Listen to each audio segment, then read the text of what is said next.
আসসালামু আলাইকুম ওয়া রাহমাতুল্লাহ। ওয়ালাইকুম আসসালাম। আলহামদুলিল্লাহ আলহামদুলিল্লাহি কাফা ওয়া সালামুন আলা ইবাদিহিল্লাযীনা ইসতাফা। আউযু বিল্লাহি মিনাশ শাইতানির রাজীম। بسم الله الرحمن الرحيم. واعبدوا الله ولا تشركوا به شيئا وبالوالدين إحسانا وبذي القربى واليتامى والمساكين والجار ذي القربى والجار الجنوب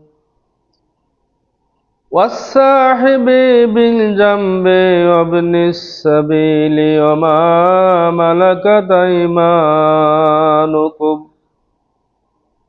إن الله لا يحب من كان مختالا فخورا. وقال النبي صلى الله عليه وسلم ولا يخذله ولا يحقره التقوى هنا أو كما قال عليه الصلاة والسلام.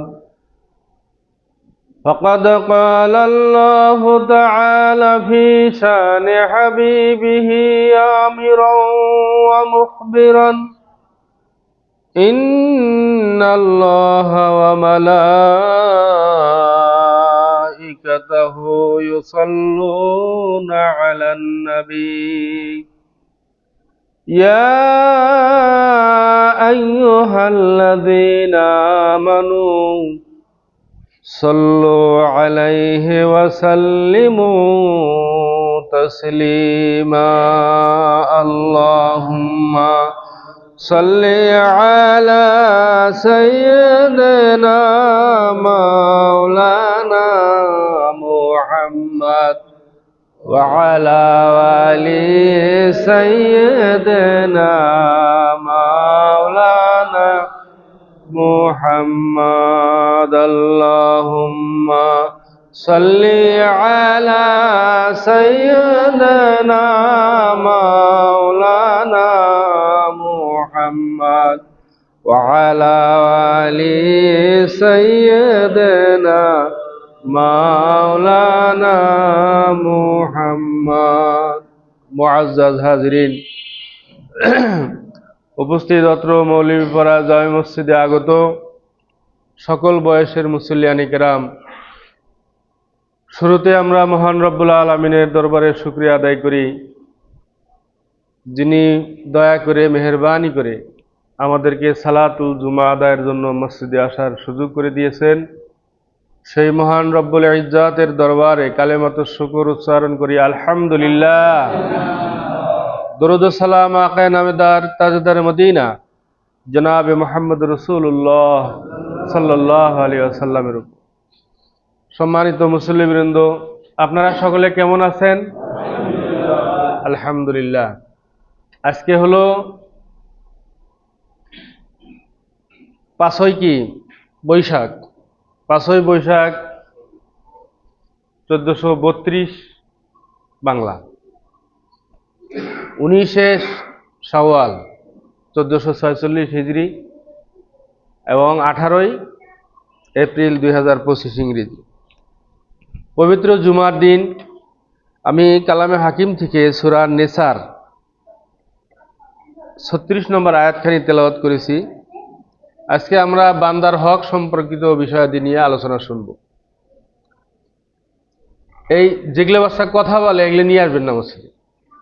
যে নামাজের আদব বোঝে না, মসজিদের আদব বোঝে না, তা সবার নামাজ ডিস্টার্ব করার জন্য তাকে আনার কি দরকার? ওর স্যার বাপক নিয়ে এসেন, তাতে হবে। স্যার বাপ তো নামাজ আসে নাই।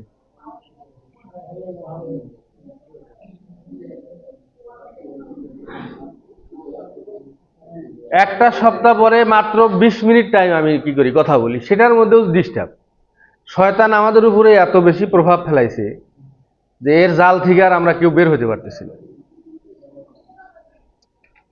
আল্লাহ রাব্বুল আলামিন তার হকের পাশাপাশি বেশি গুরুত্ব দিয়েছেন হলো বান্দার হক আদায়ের ব্যাপারে। আমরা বান্দার হক আদায়ের ব্যাপারে একটু আলোচনা শুনবো ইনশাআল্লাহ। আল্লাহ রাব্বুল আলামিন যদি তৌফিক দেন, ওমা তাওফিক ইল্লা বিল্লাহ। আল্লাহ পাক বলছেন, ওয়াবুদুল্লাহ, তোমরা আল্লাহর ইবাদত করো, ওয়ালা তুশরিকু বিহি শাইয়্যা, আর আল্লাহর সাথে কাউকে শিরক করো না। মানে কোনো কিছুতে আল্লাহর সমান কেউ আছে এটা মনে করো না, সেটা কোনো ক্ষেত্রেই না। সেটা ডাক্তারও না, কবিরাজও না, কোনো জ্যোতিষীও না, কোনো চেয়ারম্যান মেম্বারও না, কোনো রাজা বাদশাও না। আল্লাহ রাব্বুল আলামিন তিনি একবারে সার্বভৌম ক্ষমতার মালিক, তিনি সর্বময় ক্ষমতার মালিক, সকল ক্ষমতা তার হাতে। এটা একজন মানুষের কি করতে হবে, বিশ্বাস একিন রাখতে হবে। এরপরে আল্লাহর ইবাদত করতে হবে, অন্য কারো ইবাদত করা যাবে না। এইটুকু হলো আল্লাহ রাব্বুল আলামিন তার ব্যাপারে বলছেন যে আমার হক এইটুকু, আমার সাথে কাউকে শরীক করবা না আর আমার ইবাদত করবা, শেষ। এরপরে দেখেন বান্দার হক অনেক বেশি, বান্দার হক অনেক বেশি। আল্লাহ পাক এগুলা বিস্তারিতভাবে কোরআনে কারিমের বিভিন্ন জায়গায় বর্ণনা করেছেন এবং আল্লাহ রাসূল হাদিসের মধ্যেও এই বান্দার হক সম্পর্কে বিস্তারিত আলোচনা করেছেন। বান্দার হকটা শুরু করেন, দেখেন আল্লাহ পাক শুরু করেছেন ওয়াবিল ওয়ালিদাইনি ইহসানা, তোমার চারপাশে যাদের হক আদায় করবা তার মধ্যে প্রথম হক আদায় হচ্ছে বাবা মার।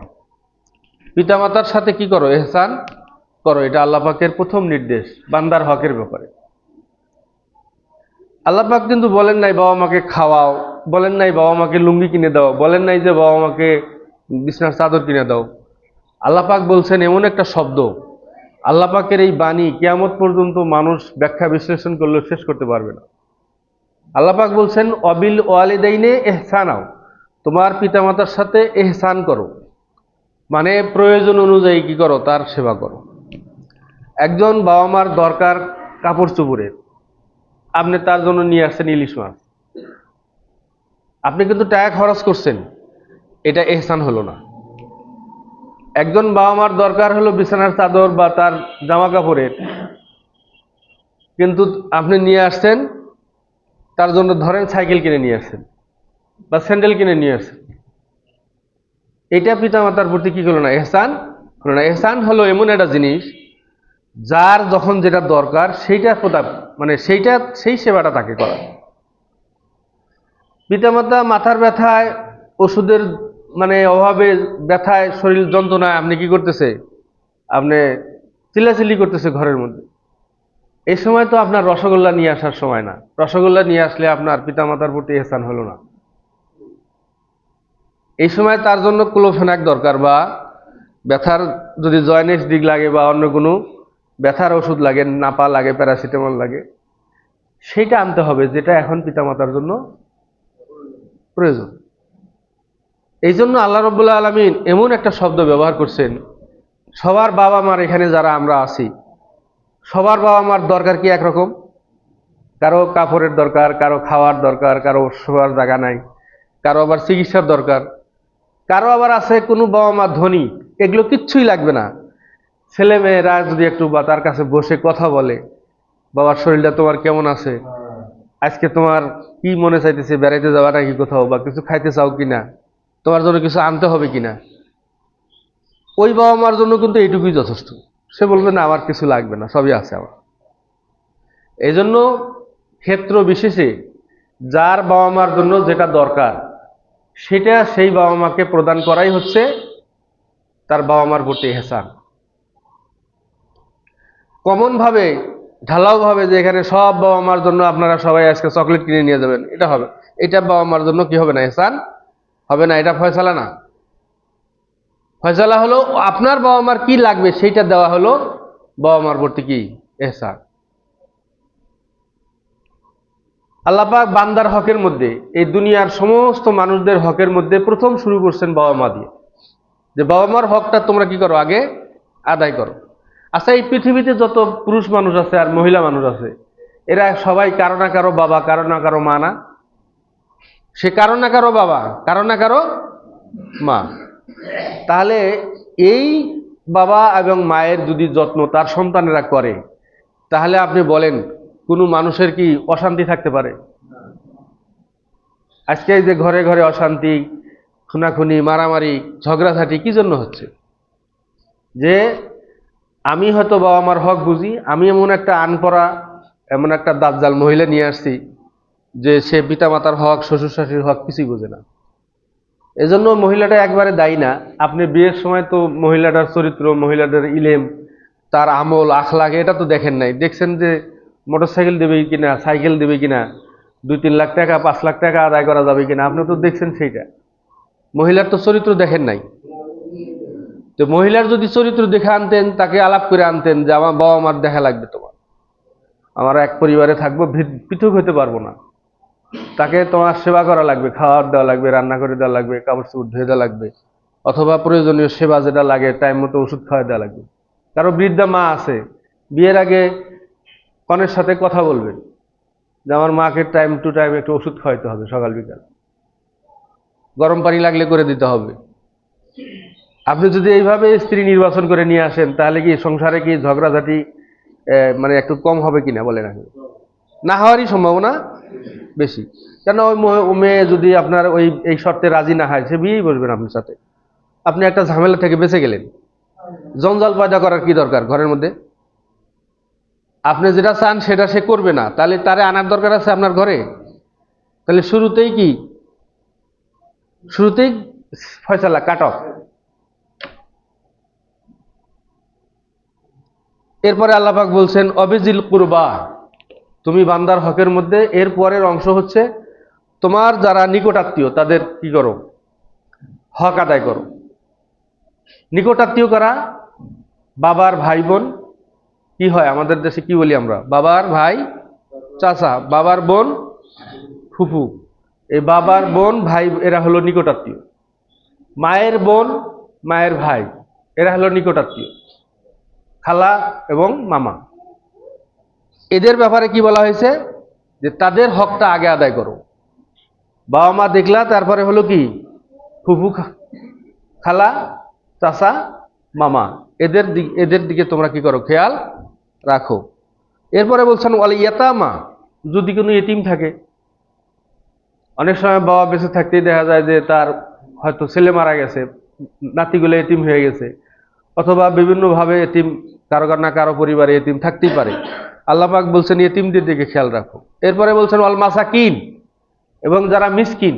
মিসকিন মানে তারা চলাফেরা করতে পারে কিন্তু তাদের অর্থ নাই, সম্পদ নাই, আশপাশে আছে, প্রতিবেশী হিসেবে আছে, মানে কাছাকাছি বসবাস করে, খাবার নাই, কাপড় নাই বা জমাজমি নাই, অনেক কষ্টে যারা জীবনযাপন করে। এরপরে বলছেন অল জারিজিল কুরবা, আল্লাহ পাক বলছেন অনেকগুলা এখানে ব্যাখ্যা দিয়েছেন যে নিকট প্রতিবেশী, সে আত্মীয় হতে পারে, নাও হতে পারে। তোমার ঘরের সাথে যার ঘর কাছে সে তোমার প্রতিবেশী। এমনকি আল্লাহ রাসূল সাল্লাল্লাহু আলাইহি ওয়াসাল্লাম বলছেন যে তুমি যখন হাদিয়া দিবে, মনে করেন আপনি একটা তরকারি পাঠাবেন, আপনার ঘর থেকে 2 পাশে প্রতিবেশী আছে, যার ঘরের দূরত্ব কম, যার ঘরের দূরত্ব কম, একজনের ঘরের দূরত্ব 20 গজ, আর একজনের ঘরের দূরত্ব 10 গজ, তাহলে আপনি যদি তরকারি পাঠান, এই 10 গজ যে ঘরের কাছে তাকে আগে তার বাসায় আগে পাঠাবেন, তার ঘরে আগে পাঠাবেন। তারপরে যদি থাকে আরো বাকিটা যারা 20 গজ দূরে আছে তাকে পাঠাবেন, তার কাছে পাঠাবেন।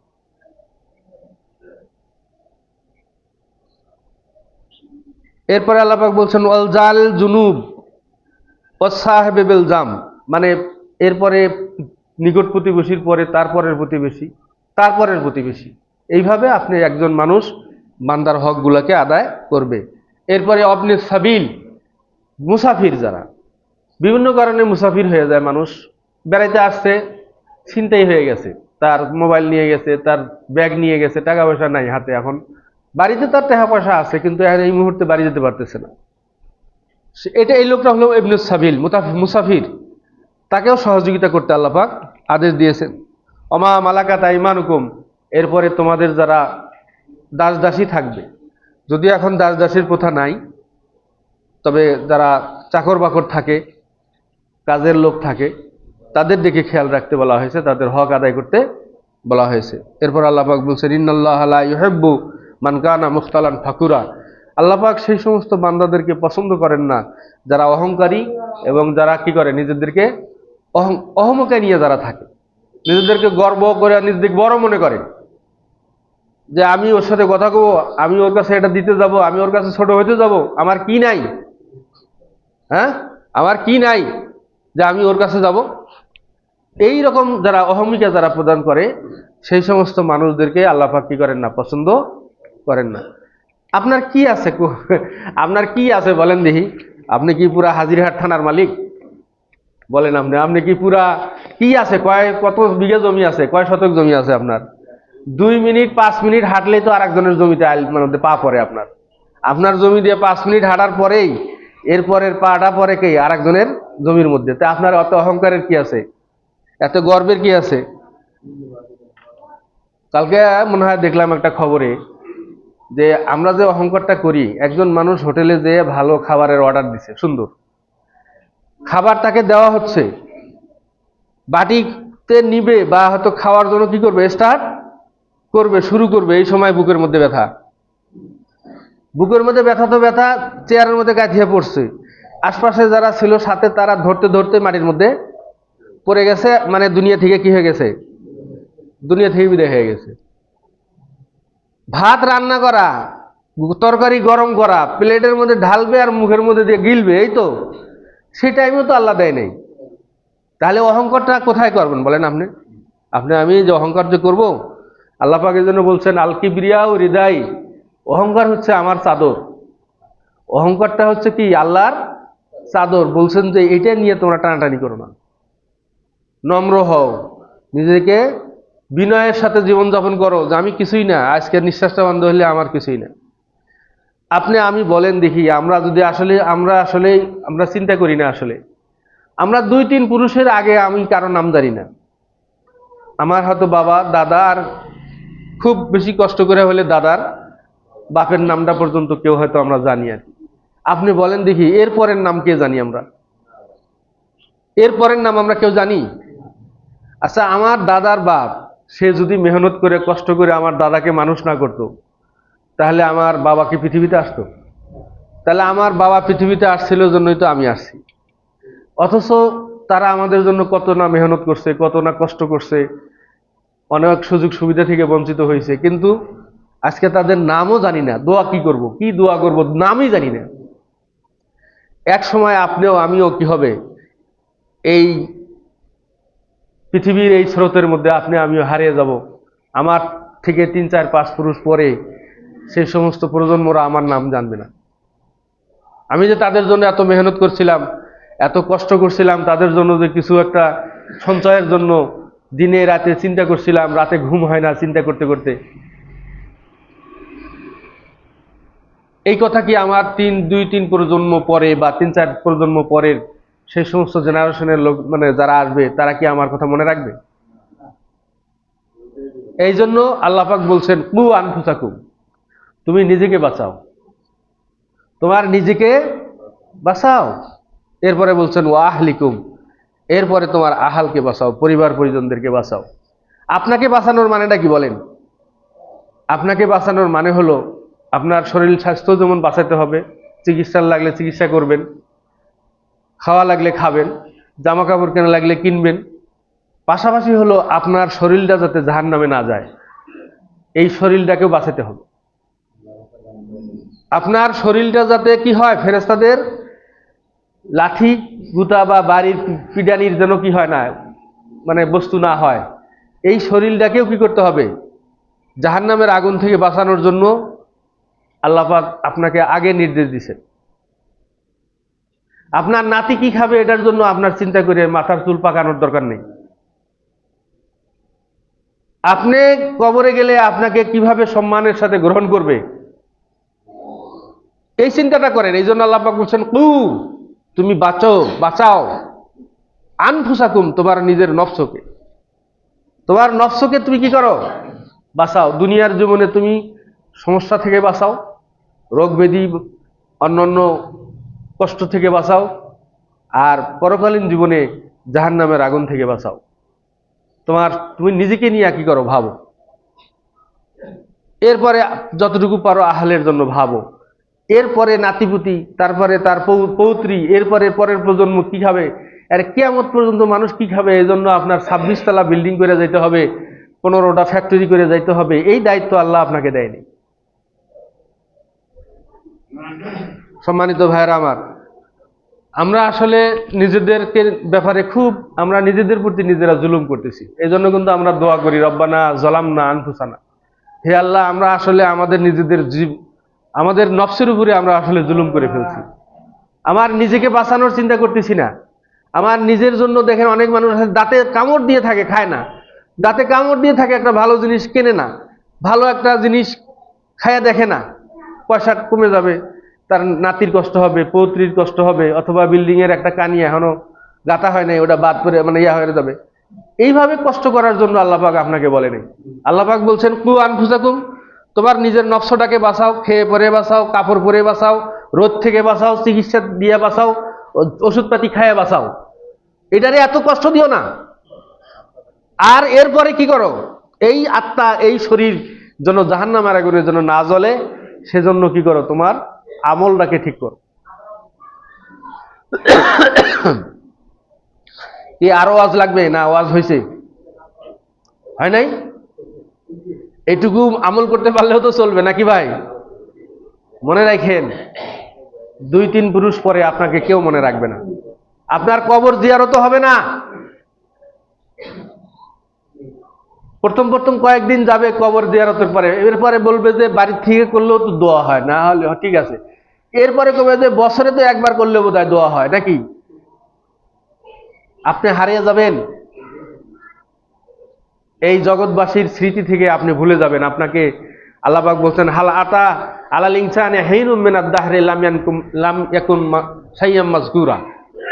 আল্লাহ পাক এটা অবশ্য পিছনের জীবনের কথা বলছেন, যে মানুষের এমন একটা সময় তোমার জীবনে ছিল বা মানুষের জীবনে ছিল যখন উল্লেখ করার মতো কোনো বস্তুই সে ছিল না।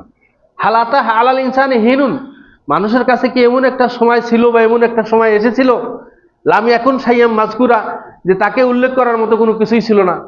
মনে করেন এই কথাটার অর্থটা কি?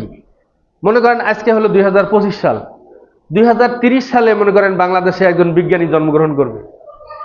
আচ্ছা, এই কি নাম হবে তার, কি বিষয়ে সে বিজ্ঞানী হবে, এই দুনিয়ার মানুষ এখন কি কোনো আলোচনা করতেছে তারে নিয়ে?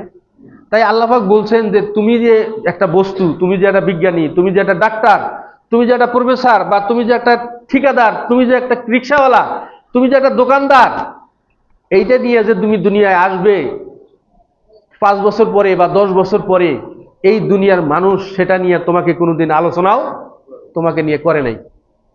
তুমি আসার পরে সেন তোমাকে নিয়ে মানুষ আলোচনা করছে যে অমুকের ঘরে একটা ছেলে জন্মগ্রহণ করছে, তার নাম হলো আব্দুল করিম।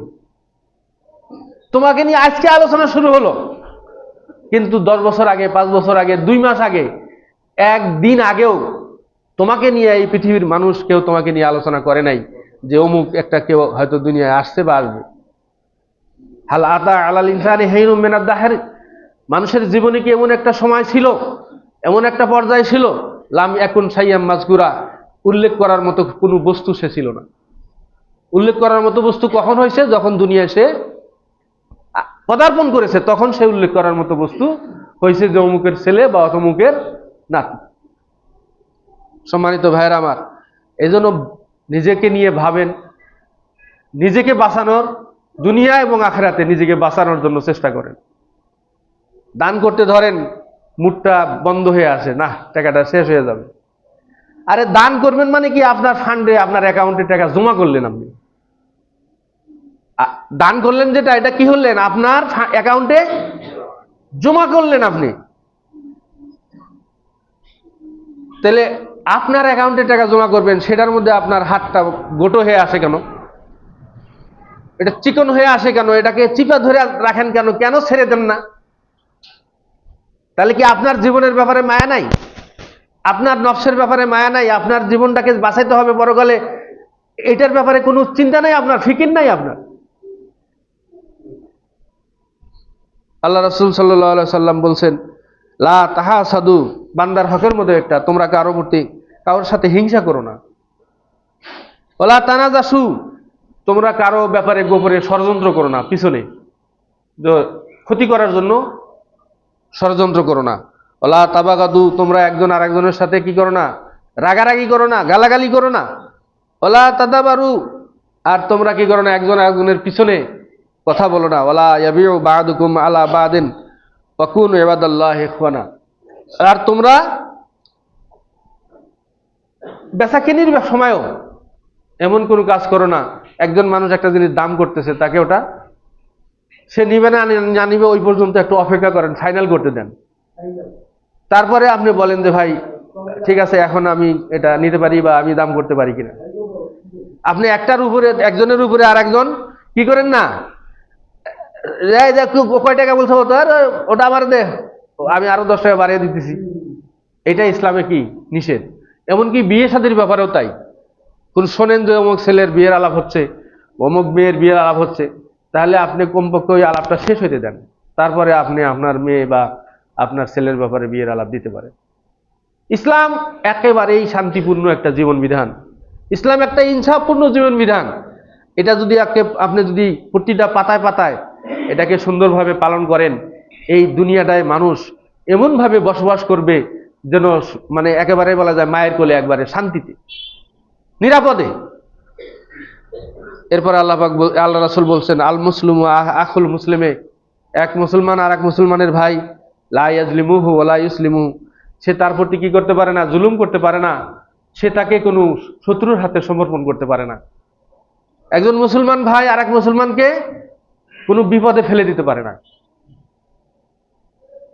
বরঞ্চ বিপদে পড়লে উদ্ধার করার চেষ্টা করবে। ওলা ইয়াখজুলহু, কোনো মুসলমান আর এক মুসলমানকে অপমান করবে না। ওলা ইয়াহতুরুহু, এবং তাকে কেউ কাউকে কি করবে না, ছোট মনে করবে না। একজন আর একজনকে হেকারতি করবে না, ছোট মনে করবে না। আল্লাহ রাসূল বলছেন, আত-তাকওয়া হাহুনা ওয়া ইয়াশিরু ইলা সাদরিহি সালাসা মাররাতিন, বলছেন যে তাকওয়া হচ্ছে এই জায়গায়, তাকওয়া হচ্ছে এই জায়গায়, তাকওয়া হচ্ছে এই জায়গায়, অর্থাৎ হাত দিয়ে আল্লাহ রাসূল ইঙ্গিত করেছেন। এরপরে বলছেন, বে হাসবে ইমরিয়ে মিনাস শাররে আইয়াহকিরা আখাহুল মুসলিম, একজন মানুষ খারাপ হওয়ার জন্য এটাই যথেষ্ট যদি সে কোনো মুসলমানকে ঘৃণা করে। একজন মানুষ যদি কোনো মুসলমানকে ঘৃণা করে, তাহলে আমি যদি কোনো মুসলমানকে ঘৃণা করি, তাহলে আমার খারাপ হওয়ার জন্য এটাই যথেষ্ট। কুল্লু মুসলিমিন আলাল মুসলিমে হারামুন দামুহু ওয়া মালুহু ওয়া আরজুহু, প্রত্যেকটা মুসলমানের মাল একজন আরেকজনের জন্য হারাম, একজন আরেকজনের সম্পদ হারাম, একজন আরেকজনের জীবন হারাম, একজন আরেকজনের সম্মান হারাম। হারাম মানে আমি আরেকজনের জীবন নিতে পারি না, আমি আরেকজনের মাল নিতে পারি না, আমি আরেকজনের সম্মান খোয়াতে পারি না।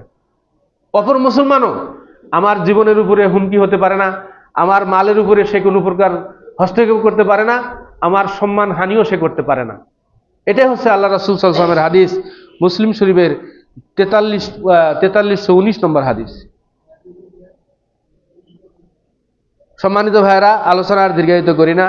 বান্দার হক অনেক বিস্তৃত, অনেক অনেক গুণ বিস্তৃত, এবং কিয়ামতের দিন মানুষ সবচেয়ে বেশি আটকিবে বান্দার হকের জন্য।